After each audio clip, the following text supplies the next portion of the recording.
शेख हसीना के तख्ता पलट और देश छोड़ने के बाद राजनीतिक प्रदर्शन की आड़ में हिंदुओं, सिखों और अल्पसंख्यकों को बांग्लादेश में जानबूझकर निशाना बनाया जा रहा है। हमले को लेकर संयुक्त राष्ट्र ने भी चिंता जताते हुए कहा है कि क्या वे वहां के नागरिक नहीं हैं क्या? इस्लामिक कट्टरपंथियों के द्वारा लगातार नफरती मुहिम चलाई जा रही है, जिस पर भारत की सरकार ने भी चुप्पी साध रखी है और बांग्लादेश में हिंदू असुरक्षित हैं।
बांग्लादेश में हिंदुओं पर बढ़ते अत्याचारों पर गोंदिया सकल हिंदू समाज ने गहरी चिंता जताते हुए मोर्चा खोल दिया है और भारत सरकार से हस्तक्षेप की मांग की है।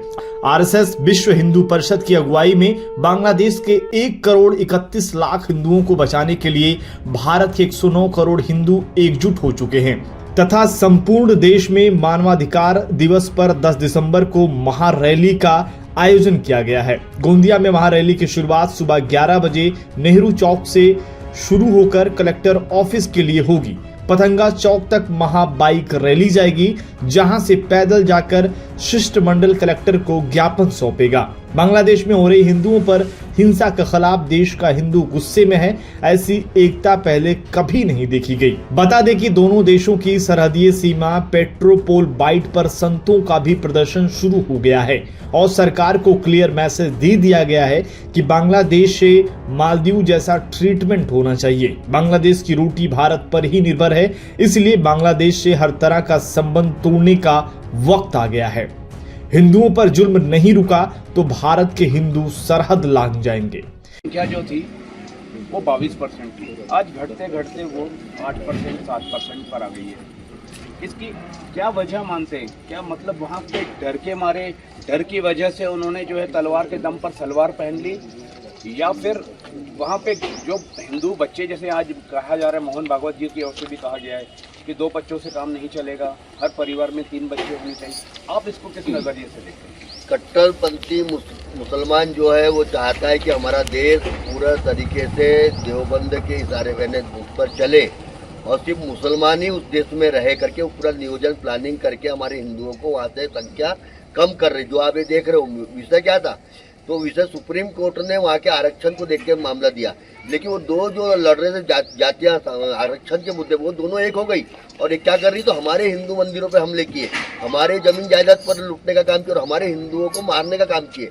उनका सिर्फ एक ही मकसद है, हिंदू संख्या को कम करना, और जहाँ जहाँ इस्लाम का देश है वहाँ ये कर रहे हैं। आप पाकिस्तान का देख लो, अफगानिस्तान देख लो या बांग्लादेश देख लो, उनका मकसद ही यही है कि हिंदू को कम करना। इसलिए हमारी जो वहाँ पर हमारा परसेंटेज है वो धीरे धीरे कम हो रहा है। और यहाँ आप देखोगे तो यहाँ पर वैसा नहीं हो रहा है। यहाँ जब वो बंटवारा हुआ था, जब जितना परसेंट आज तो 4 गुना परसेंट यहाँ बढ़ा है, वो यहाँ बढ़ा है, भाईचारे से रह रहे और हम भी उनको रख रहे। लेकिन जहाँ जहाँ हमारे हिंदू कम है वहाँ पर वो प्लानिंग काम कर वहाँ से हमारी जनसंख्या को पूरा खत्म करना चाहते हैं और पूरा देश को इस्लामिक देश बनाना चाहते हैं। म्यांमार से जो है रोहिंग्या मुसलमान और बांग्लादेशी मुसलमान बड़े पैमाने पर पड़ोसी जो राज्य लगे हुए हैं, असम बोले, अपने कर्नाटक बोले, केरल बोले, वहाँ बड़ी संख्या में घुसपैठ हो रही है और हुई है और उनके आधार कार्ड और वोटर कार्ड तक बन चुके हैं। तो ये कई पार्टियाँ जो है इसको वोट बैंक के रूप में इसका इस्तेमाल कर रही है उन वोट का। क्या ऐसा नहीं होना चाहिए कि जो 20,000 लोग जो आज जिनके घर नहीं रहे बांग्लादेश में हिंदुओं के, जिनके घर जल गए, जो बेघर हो गए, जो अन्न दाने के लिए मोहताज हो, और जो बॉर्डर पर खड़े हुए 20,000 लोग, कि हमें आने दिया जाए। तो सीए कानून के संशोधन में एक अभी जो अमेंडमेंट जो पास किया गया था, उस अमेंडमेंट में कहा गया था कि हम लोग इसलिए पास कर रहे हैं कि जो हमारे पाकिस्तान में है, जो बांग्लादेश में हिंदू जहाँ पीड़ित हैं, जो प्रताड़ित हैं, उन्हें भारत में शरण दी जाएगी। तो आज वो 20,000 लोग जो वहाँ बॉर्डर पे खड़े, क्या उन्हें शरण नहीं देनी चाहिए? देनी चाहिए, बिल्कुल देनी चाहिए। और जो बांग्लादेश और पाकिस्तान से जो है घुसपैठियाँ कर रहे हैं, उनको यहाँ से निकाल के बाहर करना चाहिए और तुरंत करना चाहिए। ये जिनकी तादाद ज़्यादा होने के कारण बांग्लादेश में हमारे 22% हिंदुओं को इन्होंने 8% में लाके दे दिया। और कानून सबके लिए एक होना चाहिए। अगर वो 2 बच्चे पैदा कर सकते, 5 बच्चे पैदा करते, हमको भी ऐसा होना चाहिए कि हम भी 5 बच्चे पैदा करें। तो हम 2 बच्चे पैदा कर रहे हैं तो उन्होंने भी 2 बच्चे ही। कानून सबके लिए समान होना चाहिए। उनकी तादाद बढ़ते जा रही है और हमारे हिंदुओं को वो हमारे हिंदुत्व में कब्जा करना चाह रहे हैं वो। इसीलिए हम ये हिंदुओं को जगाने का कार्यक्रम कर रहे हैं। रोज सभा देवेश भैया के अध्यक्षता में ये प्रभात फेरी का आयोजन किया है कि हिंदू एक हो और समृद्ध मिले और इनसे कड़ा मुकाबला करे। आप नागरिकता संशोधन की बात कर रहे हैं जी। नागरिकता संशोधन होने चाहिए, बिल्कुल होना चाहिए। हमारा विधान एक विधान जी, सभी के लिए कानून बिल्कुल कानून एक होना चाहिए सभी के लिए। अगर हिंदुस्तान में सर्वधर्म समान बोलते तो सर्व धर्म कानून होना चाहिए। सब धर्म के लिए एक समान कानून होना चाहिए। बस यही सरकार से निवेदन है। ये बांग्लादेश का मुद्दा जो है सिर्फ हिंदुओं का मुद्दा ही नहीं, एक मानवता का मुद्दा है।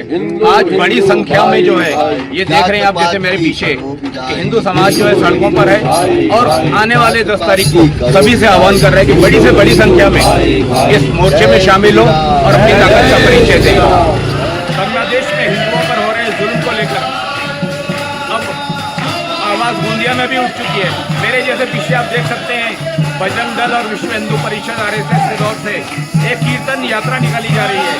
उद्देश्य है कि आने वाले 10 तारीख को एक बड़ी संख्या में हिंदुओं को एकजुट करना और एक मोर्चा निकालना। अभी आ रही है हिंदुओं में कितना आक्रोश है, इसको इसी बात से समझा जा सकता है कि गोंदिया में आयोजित पत्र परिषद के दौरान सरकार को अल्टीमेटम दे दिया गया है कि बांग्लादेश में हिंदुओं पर जुल्म नहीं रुका तो भारत के हिंदू सरहद लांघ जाएंगे। बांग्लादेश में हिंदुओं पर हो रहा अत्याचार गोंदिया के सकल हिंदू समाज को बिल्कुल मंजूर नहीं है।